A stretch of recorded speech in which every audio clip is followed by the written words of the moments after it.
The ballroom of Hartington House blazed with 1,000 candles, their flames dancing in crystal chandeliers that cast fractured rainbows across silk gowns and gleaming jewels. London's elite had gathered for the Countess of Hartington's annual spring ball, and the air hummed with laughter, music, and the particular electricity of social ambition. Marin Lydgate stood in the shadow of a marble pillar, invisible. This was, she had learned, the safest place to be. Close enough to fulfill the social obligation of attendance. Far enough to avoid the pitying glances that inevitably followed her through every ballroom in London. At 25, she had perfected the art of disappearing in plain sight. Not that she was unpleasant to look at. Her copper-gold hair caught the candlelight when she allowed it to, and her eyes, a striking shade of amber that her mother had once called lion's eyes, drew attention when she forgot to keep them downcast. But attention was dangerous for a woman in her position. 2 years ago, her father had died. He had left behind 3 things: a crumbling estate in Dorset, a mountain of debts that still made her wake gasping in the night, and a letter she had never been able to bring herself to burn. A letter that simply said, "Forgive me, my darling girl. I tried to save us. I pray I have not damned you instead." She had never understood what he meant. The debts had been mysteriously settled 1 month after his death. The solicitor, a nervous man named Pettifer, had assured her that an anonymous benefactor had intervened. She had asked questions. He had provided no answers. Eventually, she had stopped asking, too consumed with the daily business of survival to pursue ghosts. Now she lived in a modest townhouse with her ailing mother and younger sister, stretching every pound until it screamed for mercy, maintaining the facade of genteel respectability through sheer force of will. A waltz began. Couples swept onto the floor in a swirl of color and grace. Marin watched them with detachment. She had danced once, years ago, before everything fell apart. A young baronet with kind eyes had asked her, and for 3 minutes she had felt like she belonged in this glittering world. He had married an heiress 6 months later. She did not blame him. "Lady Marin Lydgate?" The voice came from directly behind her, and she startled badly, nearly knocking into the pillar. A footman in unfamiliar livery stood there, his expression carefully blank. "Yes?" "You are requested in the east drawing room, immediately." Marin frowned. "Requested by whom?"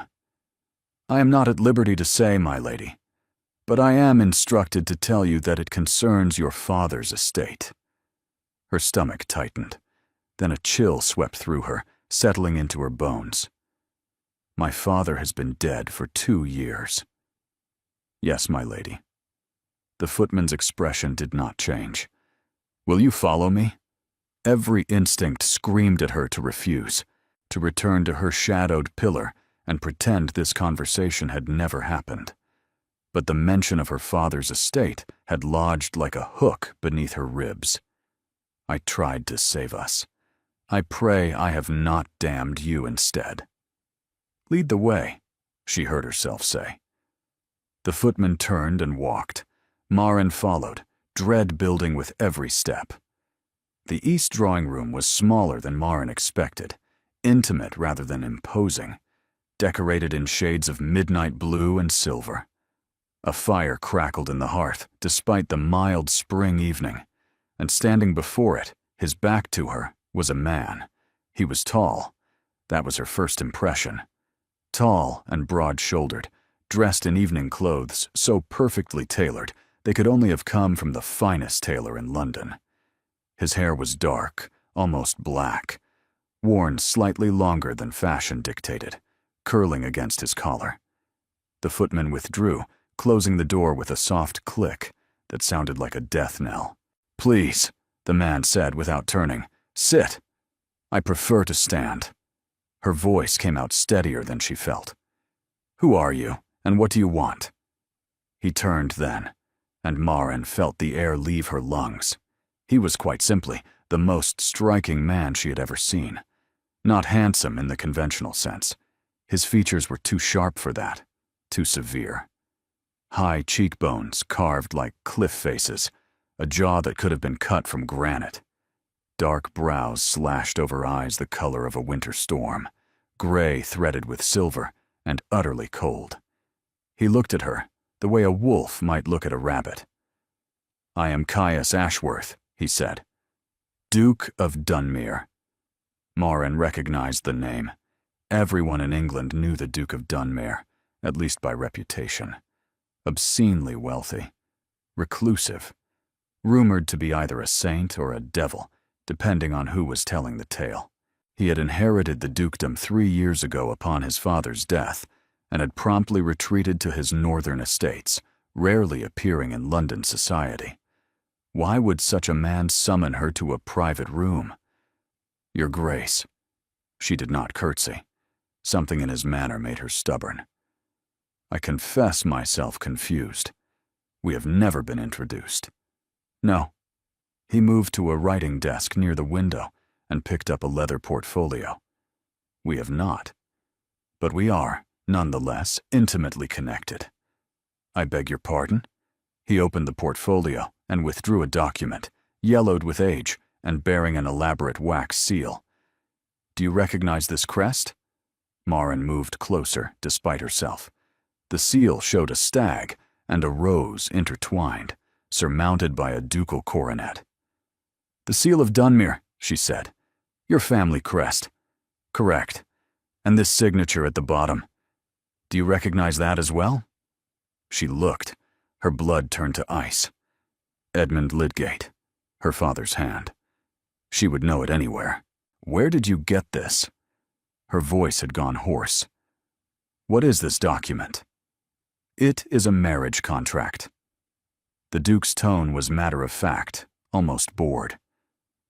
"Signed by your father and my father 3 years ago, shortly before my father's death. It stipulated that upon your 25th birthday, you would become my wife." The room tilted. Morin gripped the edge of the desk to steady herself. "That is impossible." "I assure you it is not. My father would never." She stopped, the words tangling in her throat. "I tried to save us. I never agreed to any marriage." "Your agreement was not required. Your father acted as your legal guardian. His signature bound you." "Then it is not valid. A woman cannot be married without her knowledge or consent." "In most circumstances, you would be correct." The Duke set down the document and withdrew another. "However, this contract was executed under Scottish law, where such arrangements remain binding. Additionally, a proxy ceremony was conducted in Edinburgh on your 25th birthday. 6 months ago." He paused, letting the words land like hammer blows. "I was present. You were represented by a solicitor acting in your stead, as stipulated in the original contract." Morin stared at him. The fire crackled. Somewhere in the ballroom, music played on, oblivious to the fact that her entire world was crumbling. "You are telling me," she said slowly, each word precise as a scalpel, "that I am already married. To you." "Yes. Without my knowledge. Your father made provisions. I knew of the contract's existence for years, though I fought against it bitterly when it was first proposed. My father overruled me. When he died, I inherited the obligation along with everything else." "And you went ahead with the ceremony anyway, without informing me?" Something flickered in those storm-gray eyes. "I had my reasons." Morin felt hysteria bubbling up in her chest, pressing against her ribs like a caged bird. This was madness. This was a nightmare from which she would surely wake. "I'm not marrying you," she said, her voice rising despite her best efforts at control. "I do not care what documents you possess, or what ceremonies were conducted without my presence. I am not your wife. I will never be your wife. I refuse." The Duke of Dunmere looked at her for a long moment. Then, slowly, devastatingly, he smiled. It transformed his face entirely, made him look almost human, almost warm. It was the most frightening thing she had ever seen.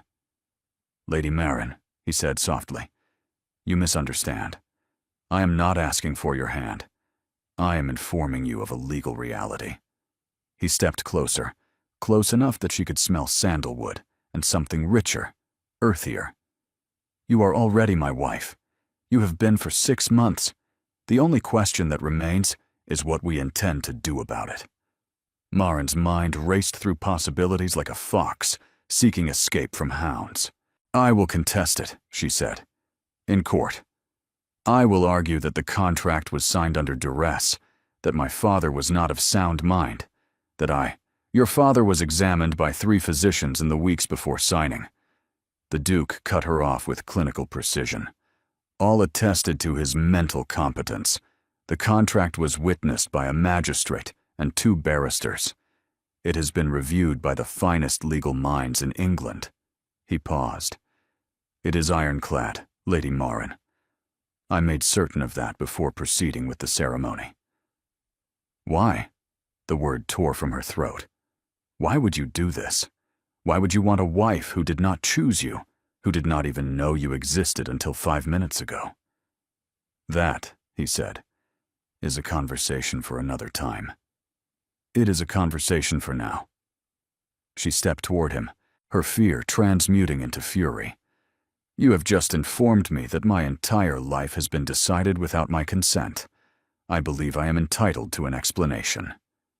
The Duke studied her with an expression she could not read. "You have fire. Good. You will need it. Do not patronize me. I am not."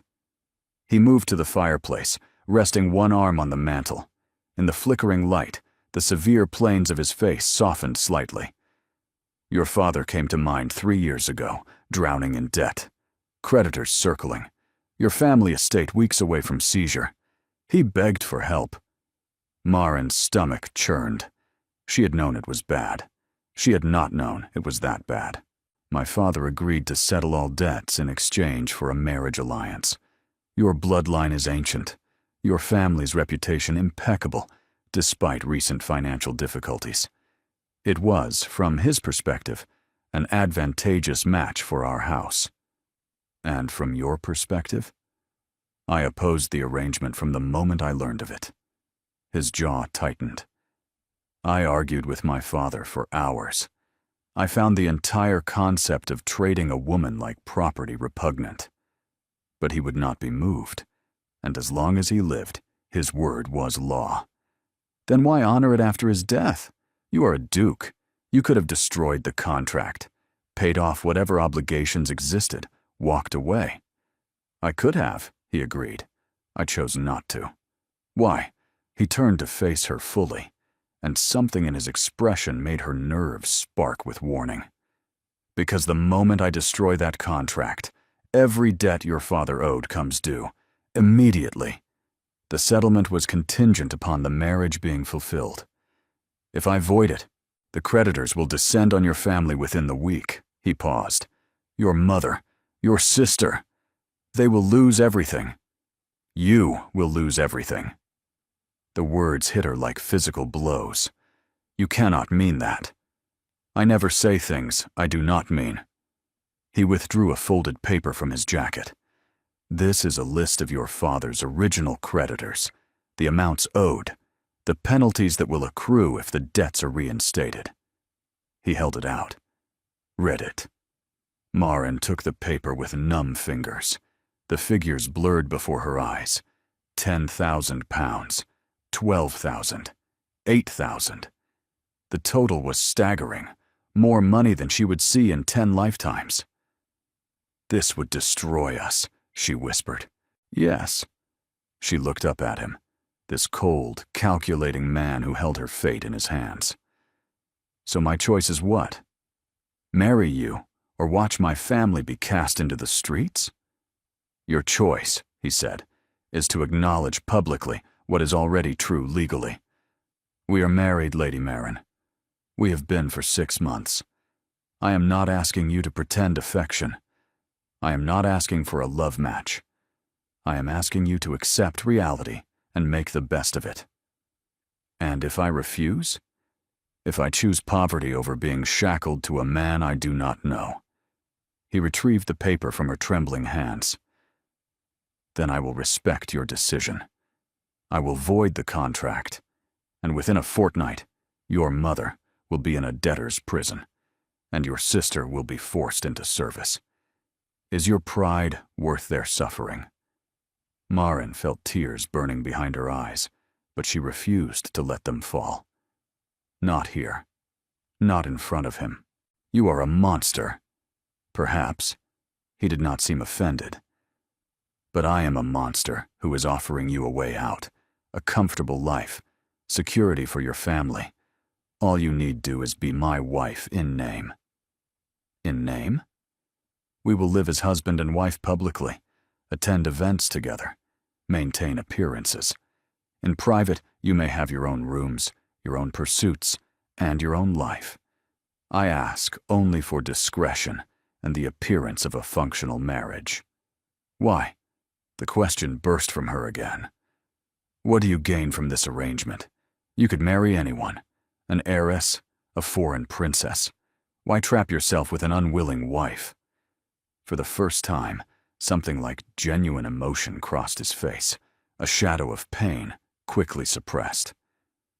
"Because I have no intention of ever marrying for love," he said quietly. "And a wife who expects nothing from me emotionally is precisely what I require." The words hung between them, heavy with implications she did not yet understand. Marin looked at the list of debts, at the door behind which the glittering ballroom continued its oblivious revelry, at the man who was apparently already her husband. She thought of her mother, growing weaker by the day. She thought of her sister, only 17, with her whole life ahead of her. She thought of her father's letter, still folded in her desk drawer. "I tried to save us." "If I agree," she said slowly, "I have conditions." The Duke's eyebrow rose. "Conditions?" "I'm not livestock to be traded. If you want my cooperation, you will treat me with respect. You will allow me to maintain contact with my family. You will not parade me before society like a trophy. And you will never, ever lie to me again." She expected him to refuse, to dismiss her demands with aristocratic disdain. Instead, he inclined his head. "Acceptable." Just like that. "I have no interest in cruelty, Lady Marin. I have interest in a functional arrangement that benefits us both." He moved toward the door. "My carriage will collect you tomorrow morning at 10. You will need to pack your belongings. As my wife, you will reside at Ashworth House." "Tomorrow," her voice cracked. "But I have not said yes." He paused, hand on the door handle, and looked back at her over his shoulder. That devastating smile had returned. "You will," he said. "You have no other choice." And he left her standing alone in the firelight, the ashes of her old life settling around her like snow. Marin did not remember the carriage ride home. She must have walked through the ballroom, must have collected her wrap and made her excuses to Lady Hardington, must have climbed into the hired hack and given the driver her address. But all of it passed in a fog, her mind circling endlessly around a single impossible truth. "You are already my wife." The townhouse on Bellamy Street was dark when she arrived, save for a single candle burning in the front window. Her mother's signal. "I'm still awake. Come speak to me." Marin paid the driver with coins she could not afford to spare and stood on the pavement, staring at that flickering light. How could she possibly explain this? How could she walk through that door and tell her mother that her dead husband had sold her eldest daughter to a stranger? The door opened before she could decide. "Marin." Her sister Ottilie stood silhouetted in the doorway, her dark hair loose around her shoulders, her young face creased with worry. "It is nearly midnight. Where have you been? Mother has been frantic." "I was delayed." The lie tasted like ash. "Is she awake?" "She refused to sleep until you returned. She is in the parlor. Ottilie stepped aside to let her pass, then caught her arm. Maren, what is wrong? You look as though you have seen a ghost. I have, Maren thought. Father's ghost, reaching up from the grave to drag me under. We will talk in the morning, she said aloud. Go to bed, Tilly. Everything is fine. But her sister's eyes, the same amber as her own, saw too much. They always had. The parlor was small and shabbily genteel, the furniture worn thin from years of use, the wallpaper faded to a color that might once have been rose. Sibella Lydgate sat in her customary chair by the fire, a shawl wrapped around her thin shoulders, her once beautiful face now gaunt with illness and worry. My darling. Her mother's voice was weak but warm. You look troubled. What happened at the ball? Maren knelt beside her mother's chair, taking those frail hands in her own. They were cold. They were always cold now. Mother, I need to tell you something. Something about Father. Sibella's expression flickered. What about him? Before he died. Maren forced the words out. He signed a contract, a marriage contract, with the Duke of Dunmere.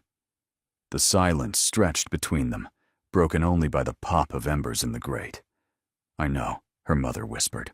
Maren went still. What? I know, my darling.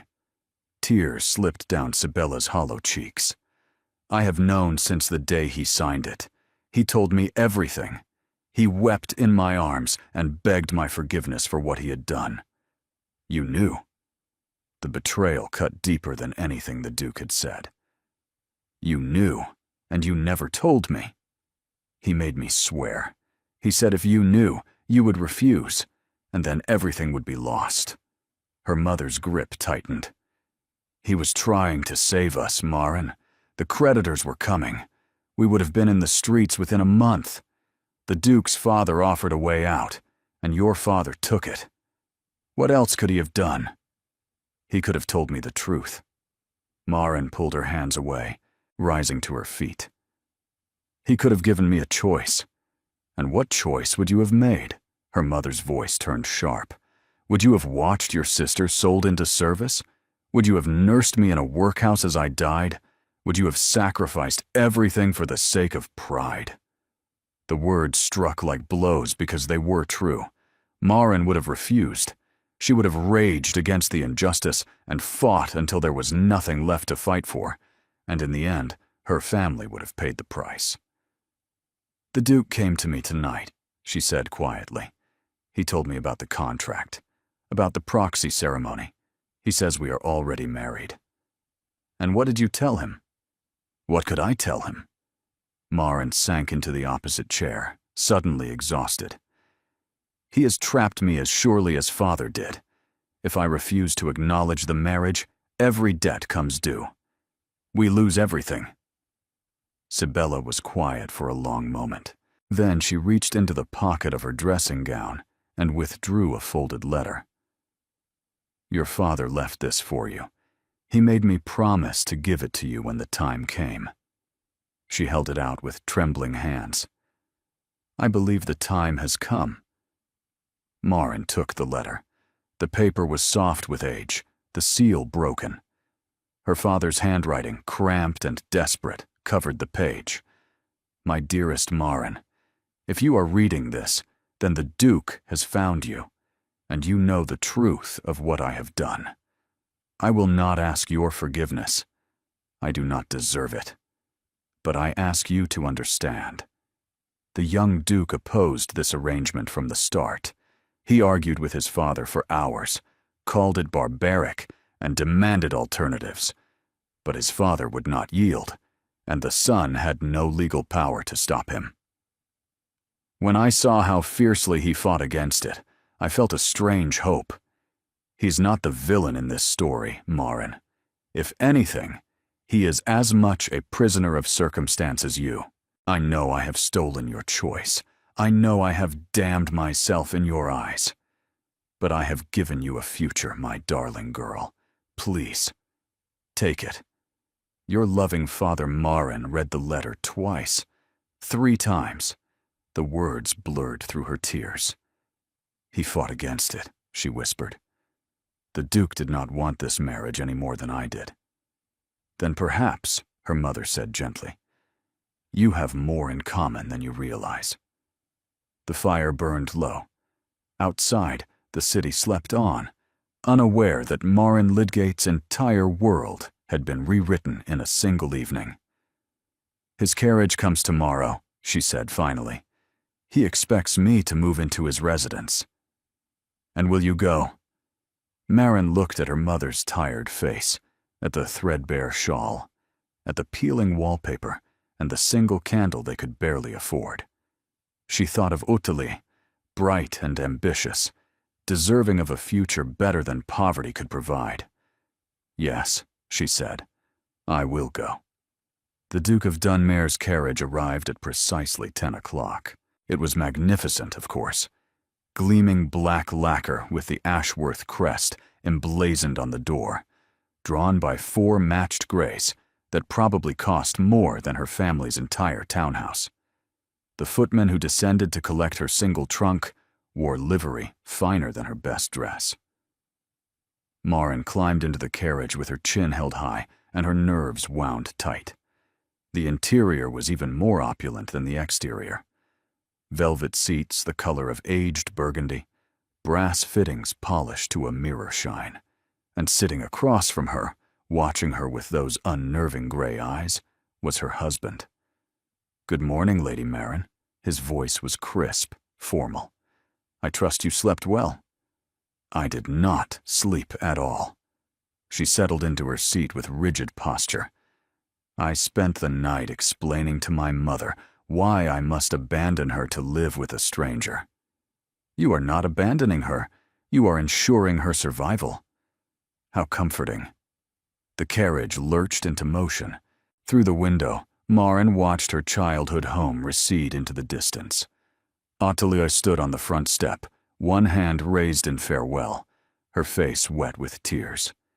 Something inside Marin cracked. Your sister will want for nothing. The Duke's voice interrupted her grief. I have already instructed my solicitor to establish an allowance for your family. Your mother will have the best physicians. Your sister will have a proper season when the time comes. Marin turned to stare at him. Why would you do that? Because they are now my family as well. He said it simply, as though it were the most obvious thing in the world. I do not neglect my responsibilities, Lady Marin.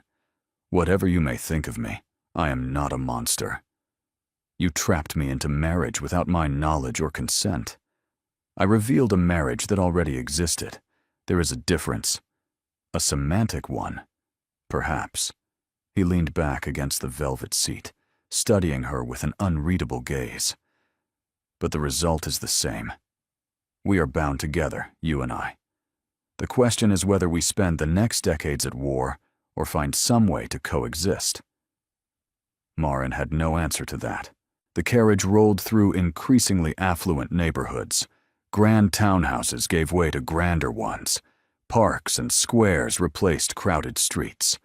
And finally, they turned onto a wide avenue lined with ancient oaks, at the end of which stood a house that stole her breath.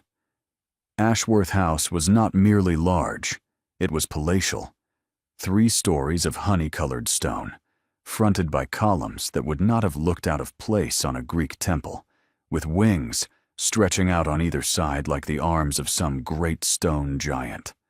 Formal gardens spread before it, immaculately maintained, and a fountain depicting Neptune and his horses dominated the circular drive. "Welcome home," the Duke said dryly. Marin could not speak. The next hour passed in a blur of introductions. Mrs. Blackthorne, the housekeeper, a stern-faced woman with kind eyes. Pemberton, the butler, ancient and dignified. A parade of footmen and maids whose names she would never remember. And finally, climbing the grand staircase, the Duke led her to her new apartments. They were beautiful. A sitting room in shades of ivory and gold, a bedroom with a canopied bed, larger than her entire room at home, a private dressing room, a bathing chamber with an actual copper tub. Windows overlooked the gardens, and fresh flowers filled crystal vases on every surface. "These were my mother's rooms," the Duke said, watching her take it all in. "She died when I was 12. They have not been used since." Maren turned to look at him. For the first time, she saw something other than cold calculation in his face, a flicker of old grief, quickly masked. "I am sorry for your loss. It was a long time ago." He retreated behind his aristocratic mask. "My apartments are in the East Wing. We share a connecting door, but it will remain locked unless you choose otherwise. Your privacy will be respected." "And what about you?" The question escaped before she could stop it. "Will your privacy be respected as well?" His eyes narrowed. "What do you mean?" "I mean that I may be trapped in this marriage, but I will not be made a fool. If you have a mistress, if you intend to continue liaisons while I play the dutiful wife, I want to know now." The silence stretched between them, charged with tension. "I do not have a mistress," he said finally. "I have not been with a woman in over 2 years. I have no interest in such entanglements."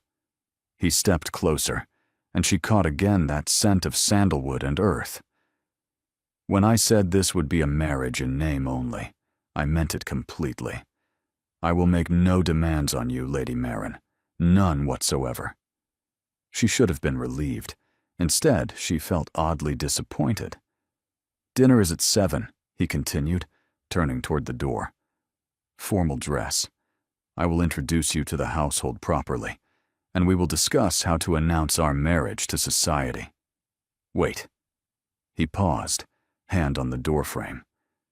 "You said you have not been with anyone in 2 years. Why?" His back remained turned. When he spoke, his voice was rough. "Because 2 years ago I lost someone I loved, and I have had no desire to replace her." He left before she could respond, the door closing softly behind him. Maren stood in her magnificent prison, surrounded by luxury she had never dreamed of, and realized that the cold, calculating Duke of Dunmere was far more complicated than he appeared. The first week at Ashworth House passed in an uncomfortable dance of avoidance and necessity. Maren learned the rhythms of the household. Breakfast at 8 in the morning room, where the Duke read correspondence, and she pretended to eat toast. Luncheon was informal, usually taken separately. Tea at 4, which she generally spent in the library, losing herself in books to escape the strangeness of her new reality. Dinner at 7, formal and silent, with 24 candles and enough silverware to confuse a foreign dignitary. They spoke when required and retreated to their separate corners when not.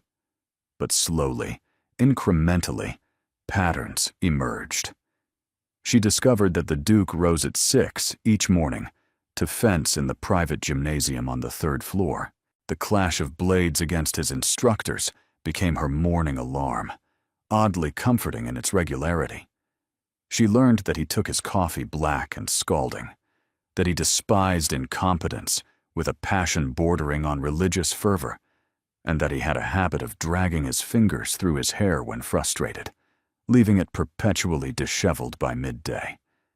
He learned that she preferred tea with honey, that she read voraciously and across all subjects, and that she had a tendency to talk to herself while thinking through problems, a habit she had never managed to break. On the 4th day, he found her in the library. She had not heard him enter. She was perched on a rolling ladder, reaching for a volume on the top shelf, muttering calculations under her breath. If the annual yield is 7%, and the principal is reinvested quarterly, then over 10 years the compound interest would be. She stretched further, fingers brushing the spine of the book she wanted. "You will fall," Maren yelped, grabbing the ladder for balance. The Duke stood below her, arms crossed, watching with reluctant amusement tugging at the corner of his mouth. "Must you sneak up on people?" "I walked in through the door, hardly sneaking."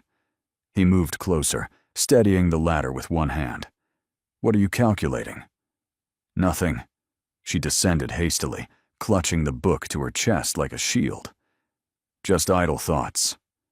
Those did not sound like idle thoughts. They sounded like compound interest calculations. His eyes dropped to the book she held. Principles of Estate Management and Agricultural Economics. Light reading? Heat flooded her cheeks. "I was curious. About agricultural economics? About your estates." The words tumbled out before she could stop them. "About this household. About how everything works. I may be a prisoner here, but I refuse to be an ignorant one." He was quiet for a moment, studying her with an intensity that made her skin prickle. "You are not a prisoner." "No? Then I am free to leave whenever I choose?" "No. But neither are you confined to your rooms or forbidden from engaging in household matters."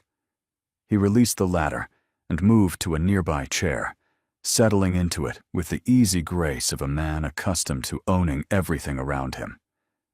"If you wish to understand the estates, I will teach you." Marin stared at him. "What?" "I manage 12 properties across England and Scotland, employing over 3,000 people.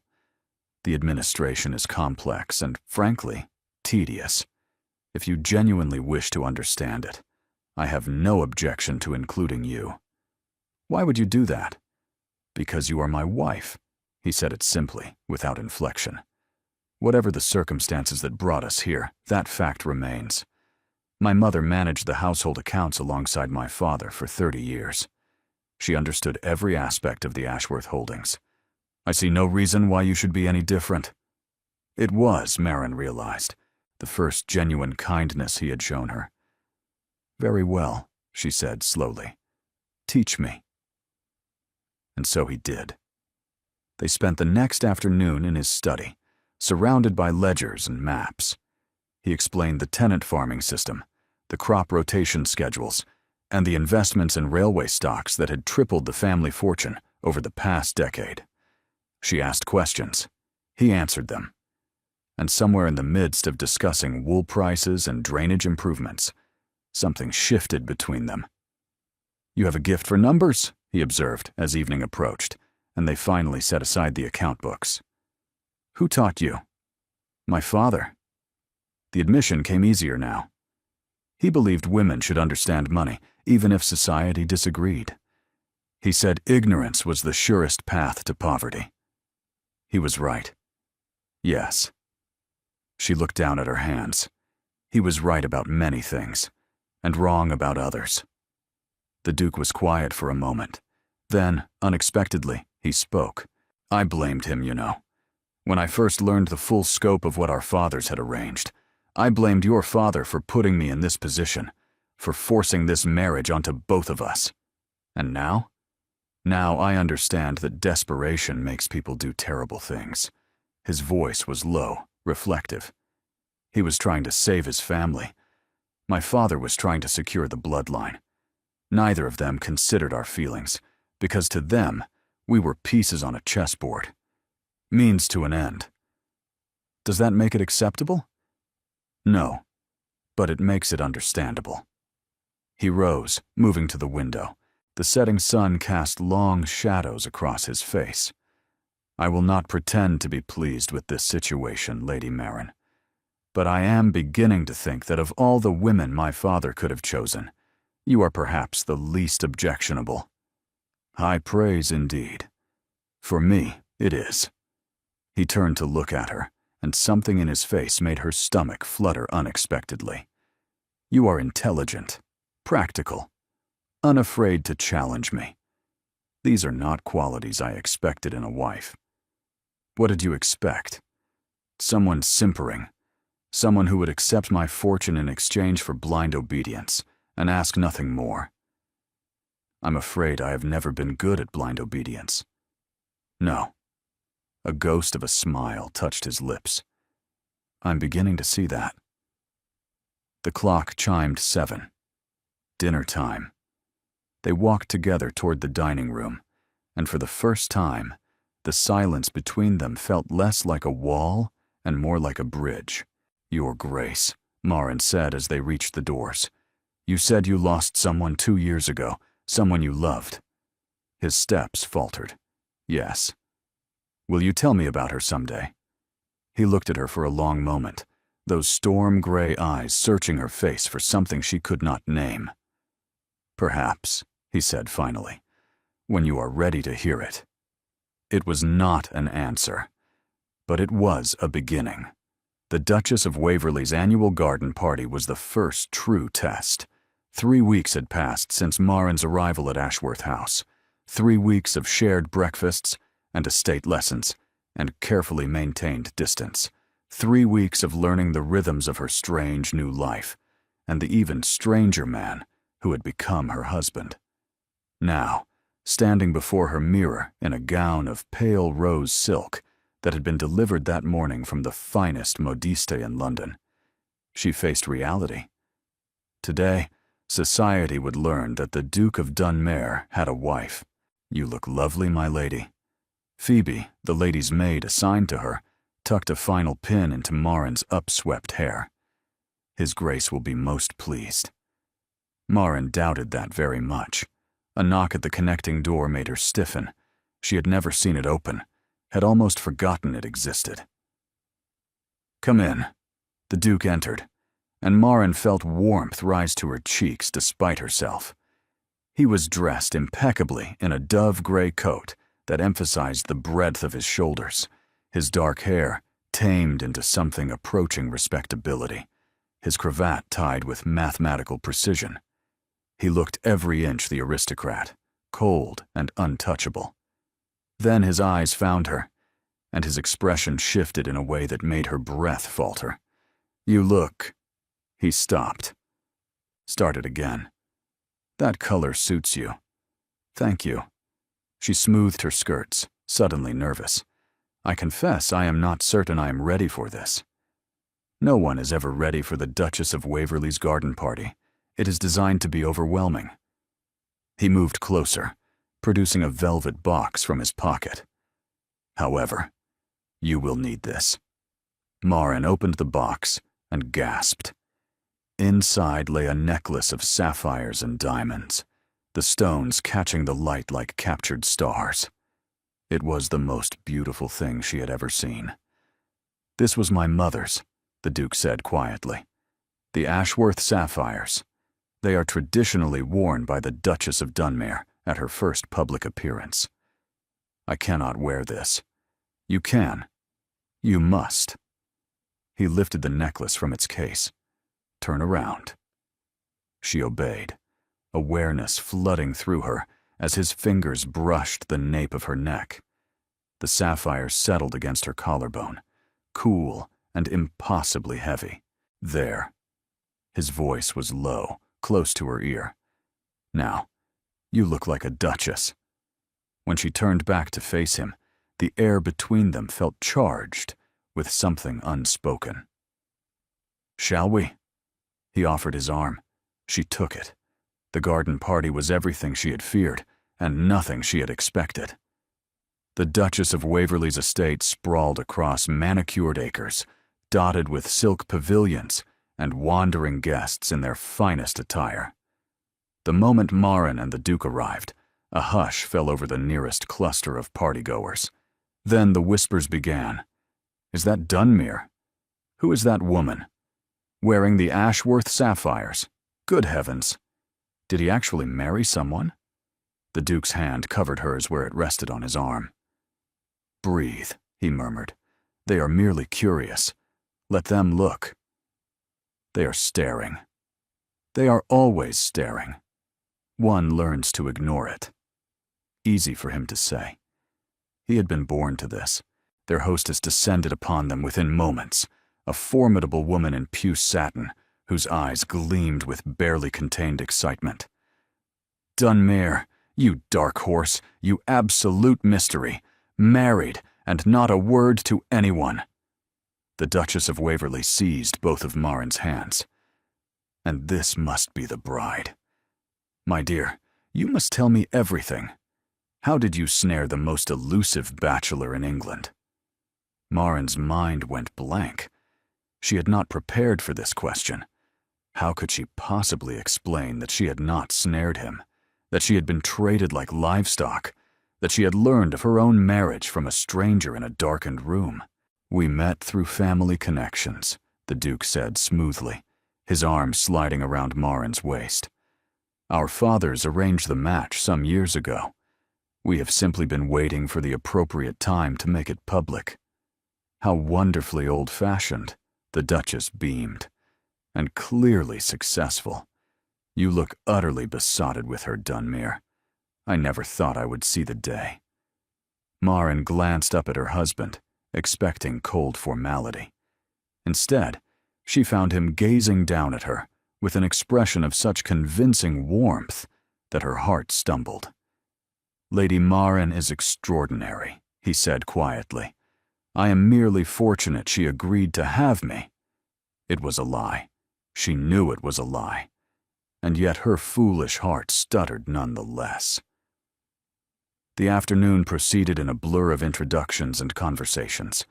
Marin smiled until her cheeks ached, answered questions with carefully rehearsed responses, and clung to the Duke's arm like a lifeline. Through it all, he remained at her side, deflecting the most intrusive inquiries, steering her away from the most vicious gossips, playing the devoted husband with a skill that bordered on alarming. "You are very good at this," she murmured during a rare moment alone. "At what?" "Pretending." Something tightened in his jaw. "Who says I am pretending?" Before she could respond, a new voice interrupted them. "Dunmere." What an unexpected surprise. The man who approached was perhaps 50, with silver hair and a smile that did not reach his eyes. Everything about him radiated polished malice. "Hargrove." The Duke's tone could have frozen the ornamental lake. "I did not realize you would be attending.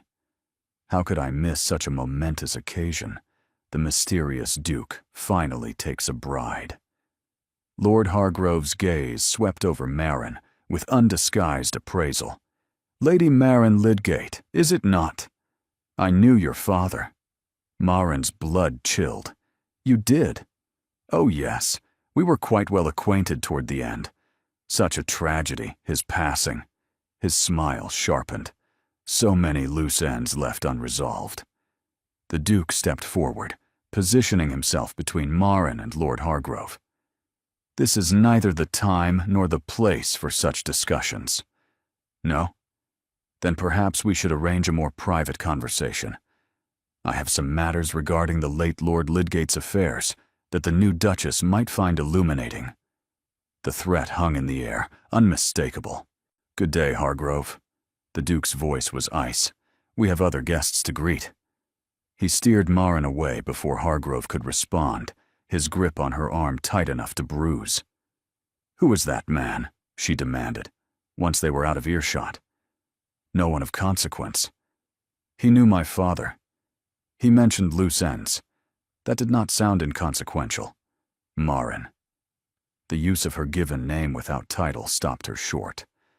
"Trust me when I say that man is dangerous. Whatever he claims to know, whatever he implies, do not engage with him." "But, please."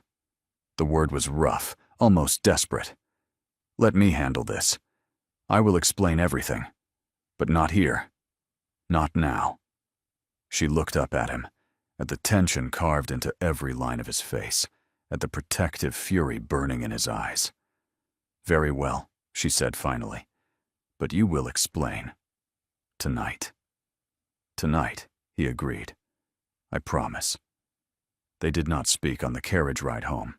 Marin sat across from the Duke, watching his face in the flickering lamplight, trying to decipher the emotions that moved beneath his carefully controlled surface. He stared out the window, at nothing, his jaw clenched, his hands fisted on his thighs. Lord Hargrove's words echoed in her mind, loose ends left unresolved. What had her father been involved in?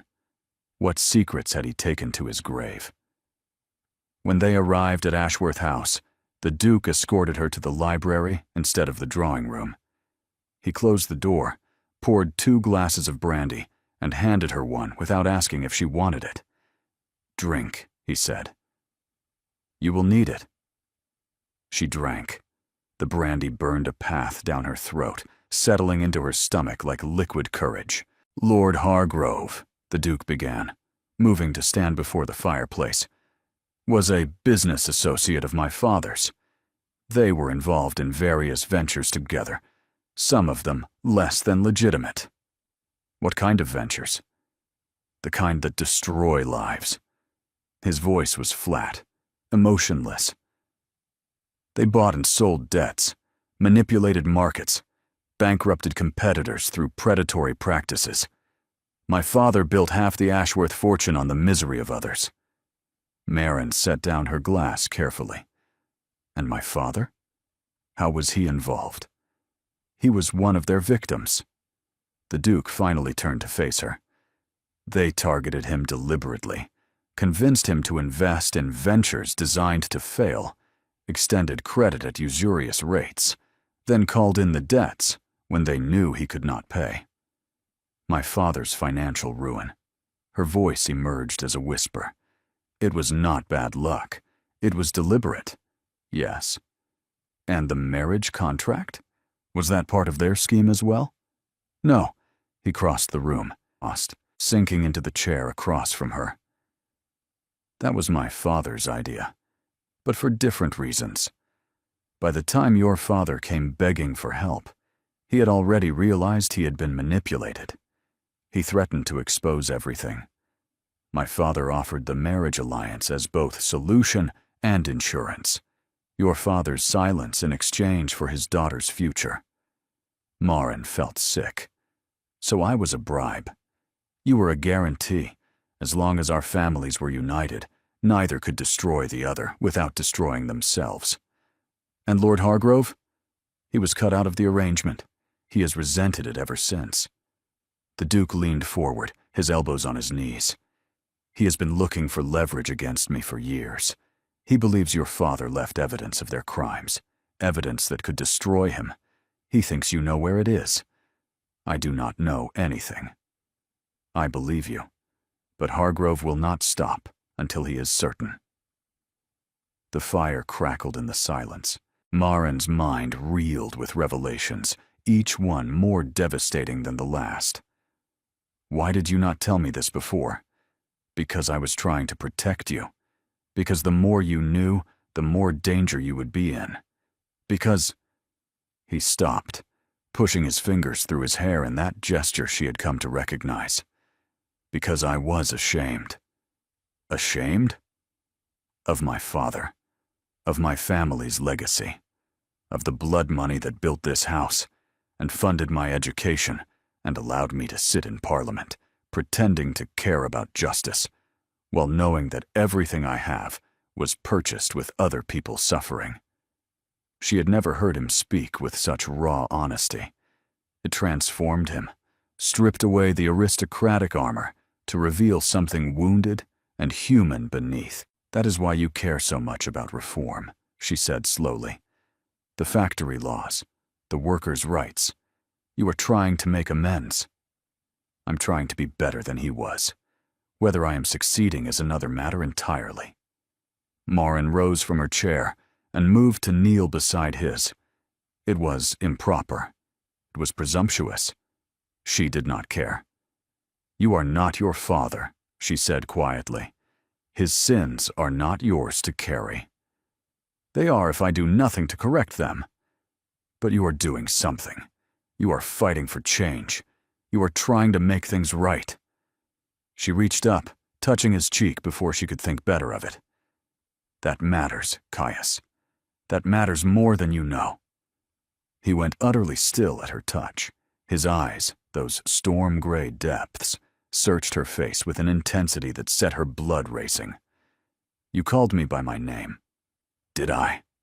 She started to withdraw her hand, but he caught it, holding it against his cheek. "Say it again."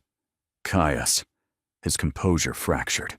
Something raw and desperate surfaced in his expression, achingly vulnerable. "I've been alone for so long," he whispered. "I had forgotten what it felt like to have someone see me, actually see me."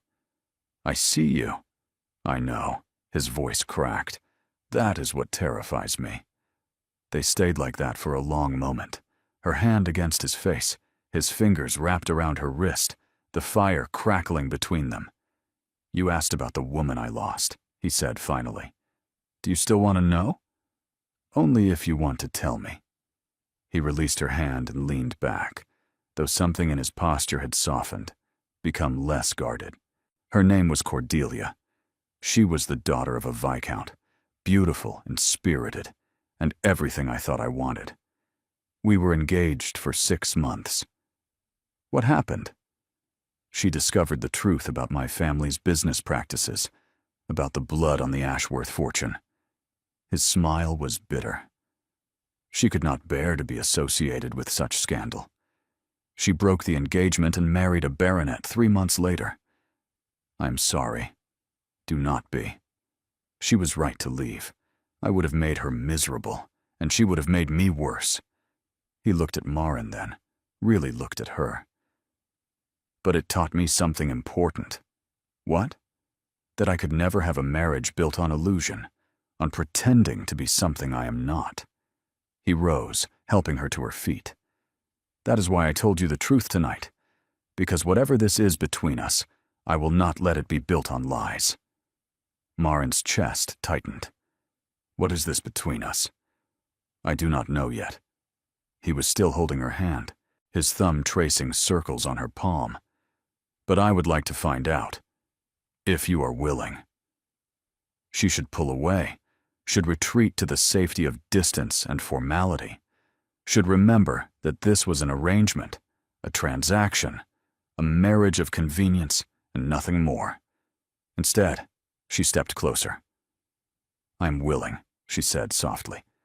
"I am terrified, but I am willing." His smile then was unlike any she had seen before, warm and genuine and heartbreakingly hopeful. "That," he said, "is the bravest thing anyone has ever said to me." The weeks that followed were the happiest of Maren's life. They took breakfast together and lingered over coffee, discussing politics and philosophy and the mundane details of estate management. They walked in the gardens each afternoon, his hand finding hers as naturally as breathing. They dined by candlelight and talked until the candles guttered, revealing pieces of themselves they had never shown anyone else.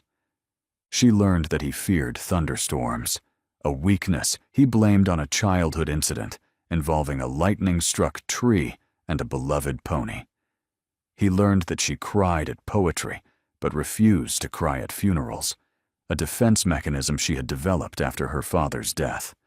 She discovered that he laughed more easily than she had expected once his defenses were lowered. He discovered that she had a wicked sense of humor that delighted him endlessly. They did not touch beyond the holding of hands, the brush of fingers, and the occasional lingering glance that said more than words ever could. But the air between them grew charged with possibility, with promise, with something that felt dangerously like hope. One evening, 6 weeks after the garden party, they sat together in the library as a storm raged outside. Lightning flickered through the windows, and Caius had gone pale and quiet, his knuckles white where he gripped the arm of his chair. Without thinking, Maren rose and crossed to sit beside him on the settee. She took his hand in hers and began to speak, telling him stories of nothing important, keeping her voice low and steady until the storm passed.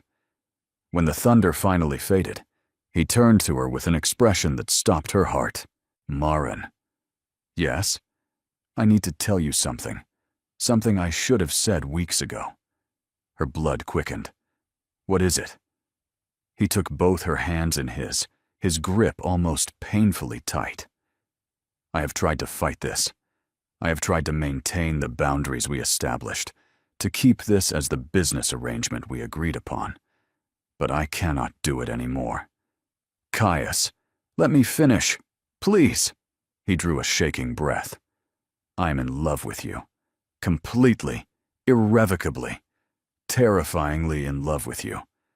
And I know that was never part of our agreement. I know you did not ask for this. I know you came into this marriage unwillingly, and I have no right to burden you with my feelings." She kissed him. She had not planned it, had not thought about it consciously. But suddenly her hands were in his hair, and her lips were on his, and he was kissing her back with a desperation that stole her breath. When they finally broke apart, both gasping, his forehead rested against hers. "I take it," he said unsteadily, "that you do not object to my feelings. I love you." The words tumbled out, unstoppable. "I have loved you for weeks. I did not want to. I tried not to. But you are impossible to resist, Caius Ashworth, and I am tired of trying." His laugh was shaky with relief. "You love me?" "Heaven help me, yes."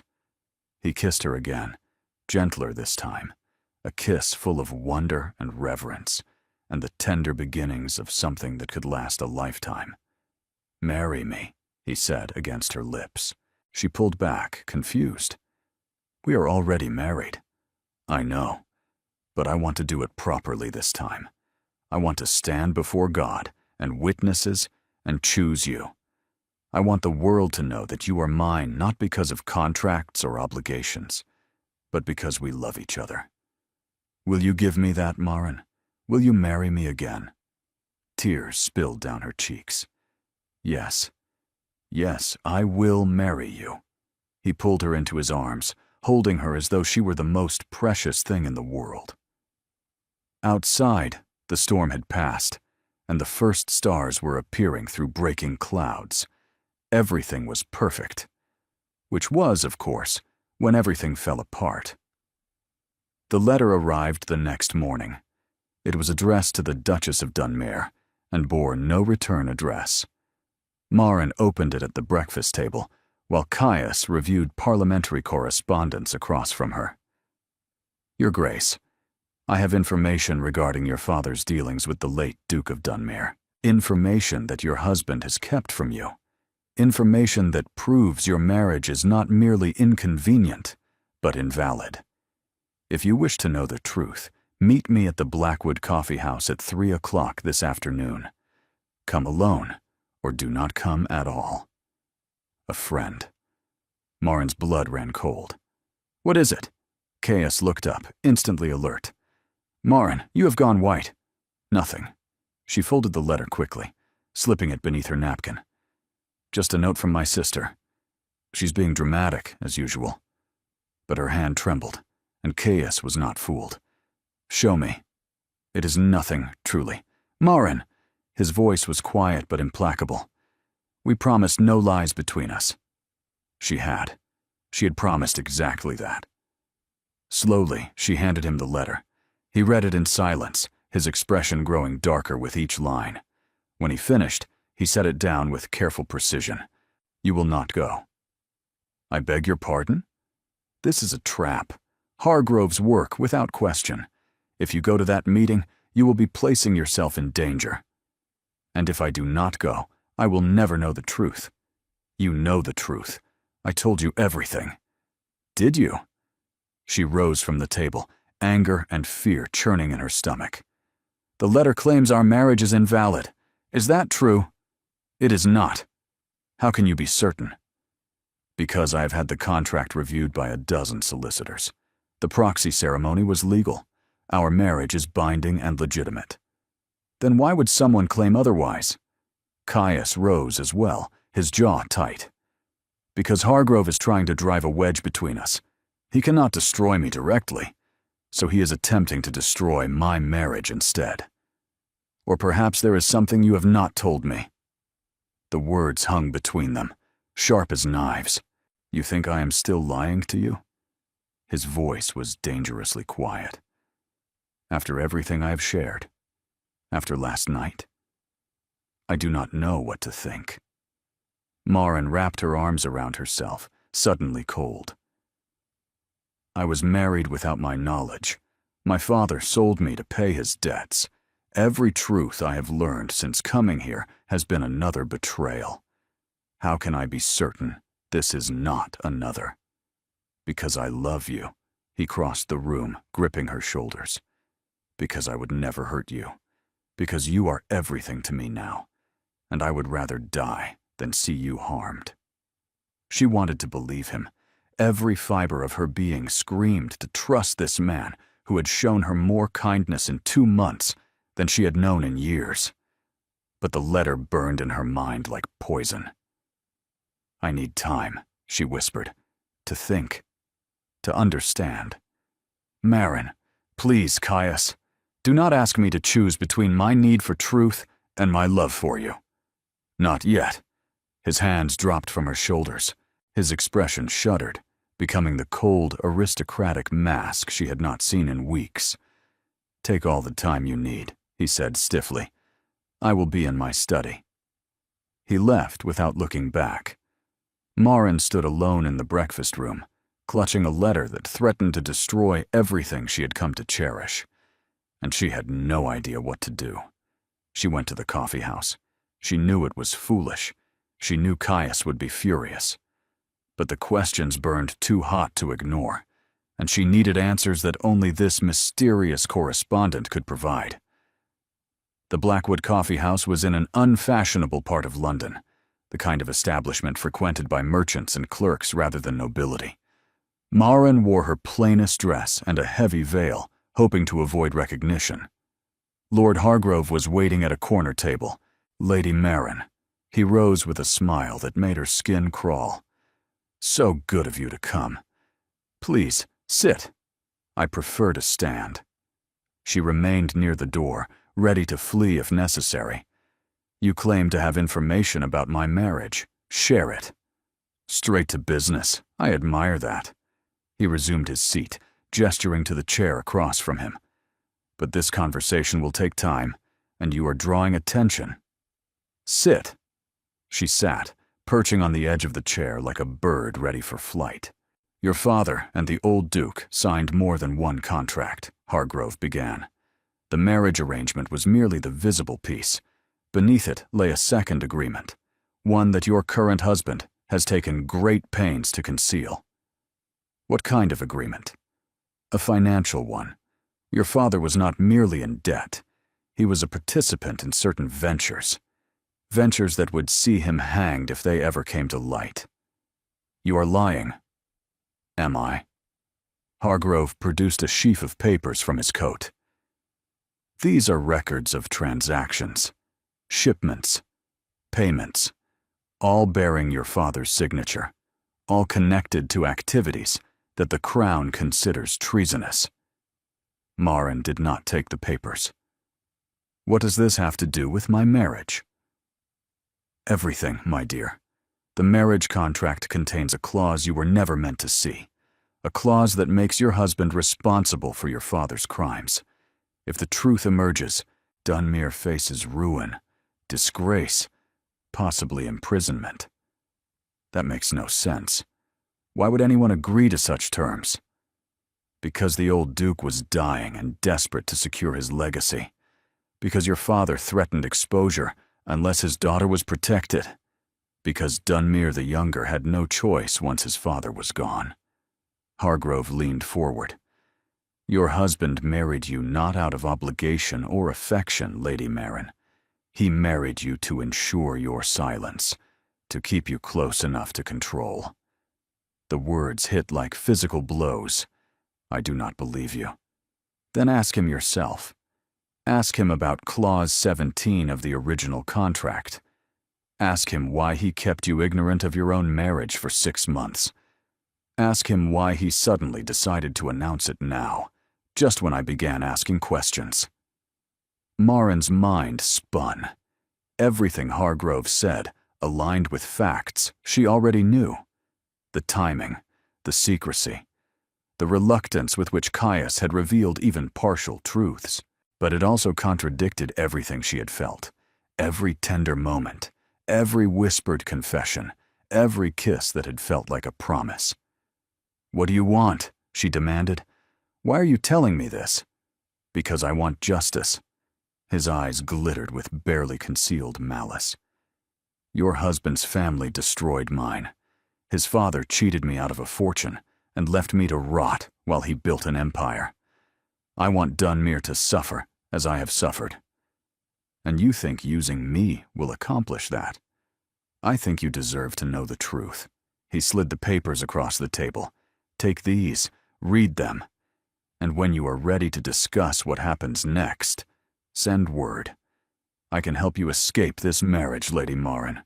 I can give you your freedom. Marin stared at the papers, at the man who offered them, at the poisoned apple disguised as salvation. No. Hargrove's smile faltered. No? I will not be your weapon against my husband. She rose from the table, her voice steady despite her trembling hands. Whatever secrets exist, whatever truths have been hidden, I will discover them myself, not through manipulation and revenge. You are making a mistake, perhaps. She met his eyes without flinching. But it is my mistake to make. She turned to leave, then paused. The papers still lay on the table. Evidence, whatever their truth.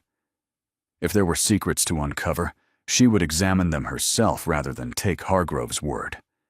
She snatched them up, tucking them into her reticule. She walked out of the coffee house with her head high and her heart breaking. Because despite her brave words, the doubts Hargrove had planted were already taking root. Caius was waiting for her when she returned.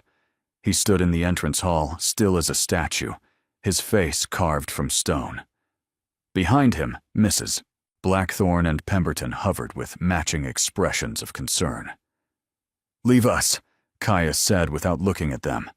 The servants melted away. "You went to meet him." His voice was flat, emotionless. "I asked you not to, and you went anyway. I needed answers. And did you find them?" Marin reached into her reticule and withdrew the papers Hargrove had given her. Evidence to examine, proof to verify or refute. He gave me these. He claims they prove my father was involved in treasonous activities. He claims our marriage contract contains a clause that makes you responsible for those crimes. She held out the papers. Is it true? Caius took the documents without looking at them. Yes. The single word shattered something inside her. Yes? Clause 17 of the original contract states that upon marriage, all legal and financial obligations of the Lydgate family transfer to the Ashworth estate, including any criminal liability. He finally looked at her, and she saw devastation in his eyes. I learned the full implications only after Hargrove began making threats. By then, you were already my wife, and I could not bear to burden you with more ugliness. Why did you not tell me then? Because I was trying to protect you. Because I hoped I could resolve the situation without you ever needing to know. Because, his voice broke. Because I was afraid. Afraid that if you knew, you would look at me the way you are looking at me now. Marin felt tears pricking her eyes. And my father? The treasonous activities. He smuggled weapons, Caius said quietly. During the wars, he ran shipments to both sides, profiting from the bloodshed. When the Crown began investigating, he destroyed the evidence and fled into debt to cover his tracks. Marin lowered herself to sit on the bottom step of the grand staircase, her legs no longer steady enough to hold her. My father was a traitor. He was a desperate man who made terrible choices, not so different from mine. Caius stared at his hands. My father knew about the smuggling. He used it as leverage, blackmailing yours for years, before finally offering the marriage contract as an alternative. Your father accepted because he had no other choice. And the proxy ceremony? Was legal and binding, as I told you. When Hargrove began making threats, I realized the full scope of what Clause 17 meant. But voiding the marriage would have exposed everything. So you kept silent. I kept silent. I told myself it was protection, that you were better off not knowing. that we could build something real and leave the ugliness in the past. He finally met her eyes. I was wrong. I have been wrong about everything. Maren sat in silence, letting the revelations settle over her like snow. Her father, a traitor. Her husband, complicit in concealment. Her entire life, built on foundations of deception and desperation. And yet, Hargrove wanted me to use these documents against you, she said slowly. He wanted me to help him destroy you. And will you? She looked at this man, this complicated, flawed, infuriating man who had lied to her and protected her and loved her in equal measure, who had carried the weight of 2 families' sins and tried to build something clean from the wreckage. No, she said, I will not. His breath caught. Maren, I am angry with you, furious. You kept things from me that I had every right to know. You made choices that affected my entire life without consulting me. I know. But Hargrove's revenge would destroy more than just you. It would destroy my mother, my sister, every tenant on every estate who depends on the Ashworth fortune. It would accomplish nothing except spreading more misery. What are you saying? She took his hand in hers, her grip firm despite her trembling. I am saying that I choose us, despite everything, despite the lies and the secrets and the impossible situation we have found ourselves in. I choose to stay and fight for this marriage, rather than let Hargrove win. You forgive me? I am not certain I do. Not yet. But I love you, and I believe you love me. And I believe that together we are stronger than apart. She lifted her chin, meeting his gaze with all the courage she possessed. So here is what we are going to do. We are going to review those documents carefully, find whatever evidence they contain of Hargrove's own crimes, and use it against him. We are going to face him together, and we are going to build a future that neither of our fathers could have imagined. A future based on truth, on partnership, on choosing each other every day, no matter what. Caius stared at her as if she were the sunrise after an endless night. You are extraordinary, he breathed. Do you know that? Utterly, impossibly extraordinary. I am also exhausted and hungry and in desperate need of tea. She stood, pulling him up with her. We can be emotional later. Right now, we have a villain to defeat. Despite everything, he laughed. A genuine, startled laugh that echoed through the entrance hall. I love you, Maren Ashworth. I love you too. She kissed him briefly. Now, let us save our family. Lord Hargrove was arrested 3 weeks later. It turned out that the documents he had compiled as evidence against the Ashworths also contained proof of his own crimes. Crimes far more recent and verifiable than anything connected to the old Duke or Lord Lydgate. Caius's solicitors found discrepancies, investigators found witnesses, and Hargrove found himself in chains, bound for trial, and the inevitable disgrace that awaited. The scandal touched the Ashworth name only glancingly. Yes, there were whispers about the old Duke's dealings. Yes, questions arose about the marriage contract and its unusual circumstances.